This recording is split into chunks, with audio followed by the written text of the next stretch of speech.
हरे कृष्णा।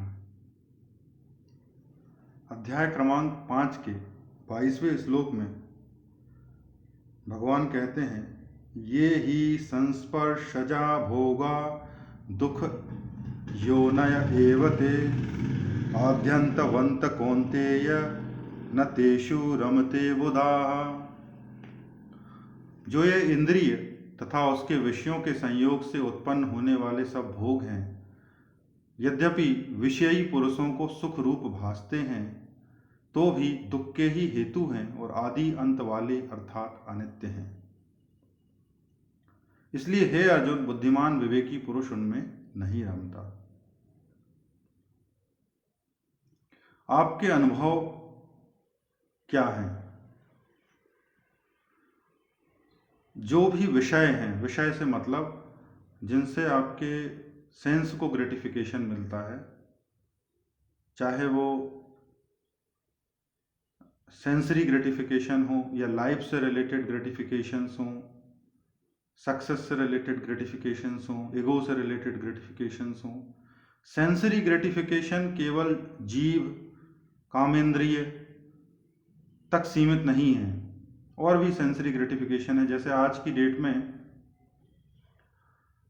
आपका जिनका बहुत बड़ा हिस्सा जाता है सोशल नेटवर्किंग वेबसाइट्स पर। तो सोशल नेटवर्किंग वेबसाइट्स में आप फेसबुक, व्हाट्सएप और इंस्टाग्राम इन पे होते हो। यहाँ आप क्या कर रहे होते हो? ये नए ज़माने का सेंसरी ग्रेटिफिकेशन है। देखिए, आजकल जो दूसरे पहले जो सेंसरी सिस्टम था, उसमें बदलाव आ गया है। आज वर्चुअल वर्ल्ड जो है रियल वर्ल्ड पर हावी होता जा रहा है।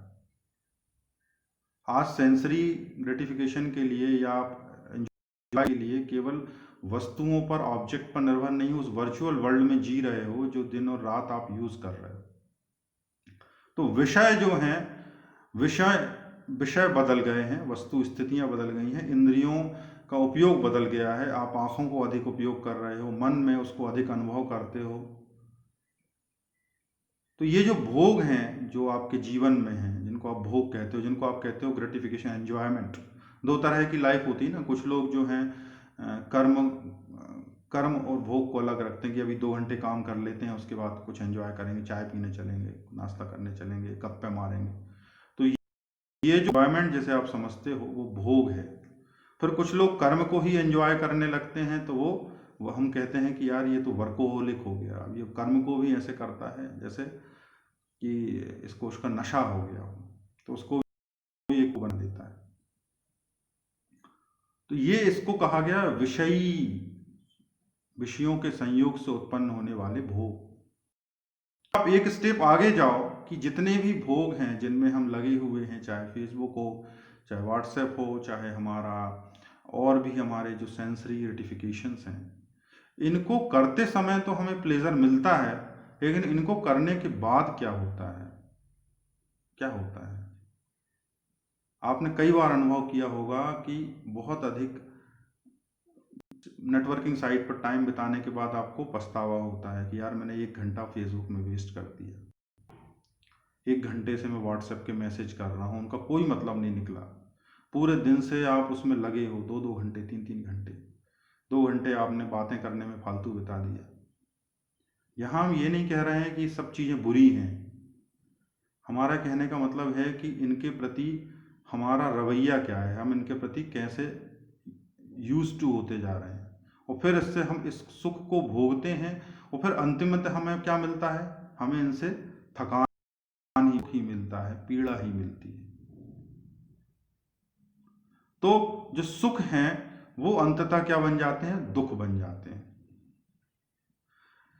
सुख की जो का स्वभाव है, जो प्लीजेंट हैं, जो सेंसरी रिलेटेड सुख हैं, वहाँ धीरे शुरू में तो बड़े प्रलोभन में दिखते हैं, प्रलोभन होता है कि आओ थोड़ा सा कर लो, लेकिन उनमें जैसे जैसे घुसले जाते हैं अंत में दुख ही मिलता है।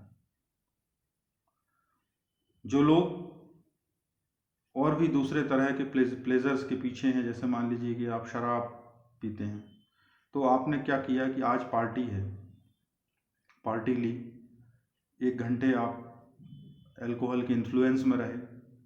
उसके बाद क्या होता है, उसके बाद आपको चक्कर आने लगा, उसके बाद आपका इंडाइजेशन होने लगा, उसके बाद आपको तकलीफ होने लगी, चलने में प्रॉब्लम होने लगी। फिर अगले दिन सुबह क्या हुआ, पूरे दिन आपने क्या किया, पूरे दिन आपको हैंगओवर है। तो सुख अपने पीछे पीछे क्या लेकर आया, दुख लेकर आया। आपको बिजनेस का नशा हो गया है, आप दिन रात बिजनेस में लगे हो। क्या होता है, आपने शुरू में बिजनेस किया, अच्छी बात है, आपका घर चलने लगा, अच्छी बात है, प्रोग्रेस हो रही है, अच्छी बात है। फिर आपको लगा आप उसके नशे में आ गए, फिर आपको लगा कि इसकी प्रोग्रेस करना है, ग्रोथ करना है, फिर आपने और लोन ले लिया, फिर आपने और उसमें इन्वॉल्व हो गए, फिर अब लोन चुकाने की टेंशन। तो अब क्या हो गया, दुख चालू हो गया। तो सुख कहाँ से चालू हुआ था, वो दुख में कब कन्वर्ट हो गया आपको पता ही नहीं चला, है ना। शुरू में वो प्लीजेंट था और आज वो अनप्लीजेंट हो गया, आपको पता ही नहीं चला, आप उसमें इन्वॉल्व हो गए। आपको वो बारीक लाइन जहाँ पे जाके आपको स्टॉप हो जाना था, जहाँ पे जाके आपको शांत हो जाना था कि बस ठीक है, मेरा काम चल रहा है, मैंने इतना ही सोचा था, अब मुझे और आगे के जाने के बारे में टेंशन नहीं लेना है, अपने आप यदि आगे बढ़ता हूँ तो ठीक है, नहीं बढ़ता हूँ तो ठीक है। वो बारीक रेखा आप कब क्रॉस कर गए आपको पता ही नहीं चला, और आप फिर गहरे दुख में चले गए, भय में चले गए, क्रोध में चले गए, और जीवन का ये जो विशियस साइकिल है वो बढ़ता गया, आप फंसते चले गए।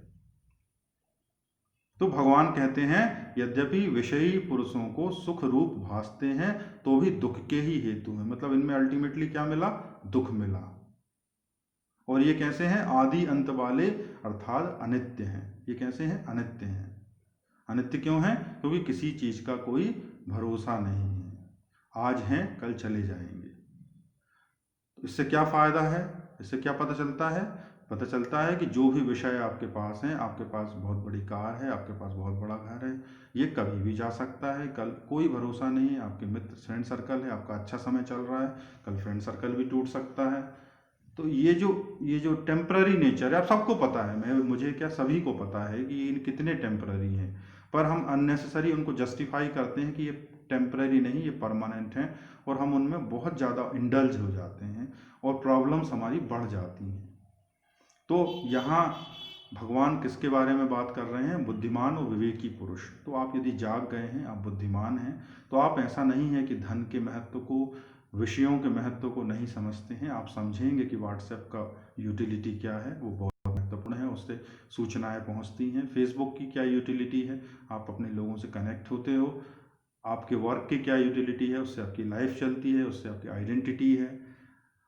परंतु वो जो लाइन है जिसके पार आप इन सब चीज़ों में इन्वॉल्व होकर दुख को भोगते हो, आप उस लाइन पे आराम से रुक जाते हो। उस रुक जाने से क्या मिलता है, आपके जीवन में सुख आता है, आपके जीवन में शांति आती है, और आप अपने साइकेट्रिक लेवल को और इन्हांस कर लेते हो और सुख को एंजॉय करते हो, जिसको वाकई में करना चाहिए। फिर आपकी प्रायोरिटीज़ जो हैं वो प्रायोरिटीज़ बदलती हैं। आप हो सकता है कि अपने काम से संतुष्ट रहो, आपकी क्वालिटी ऑफ वर्क, आप आपके पास जो समय बचेगा वो अपने परिवार को देंगे, अपने बच्चों को देंगे, तो आपके बच्चों को ज़्यादा अच्छा महसूस होगा, आपके परिवार में शांति आएगी, है ना।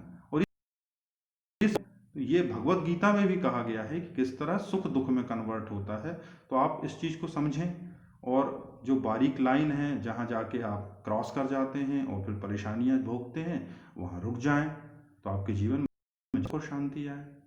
आशा करता हूँ आपको ये श्लोक का अर्थ पसंद आएगा, आपके जीवन में काम आएगा।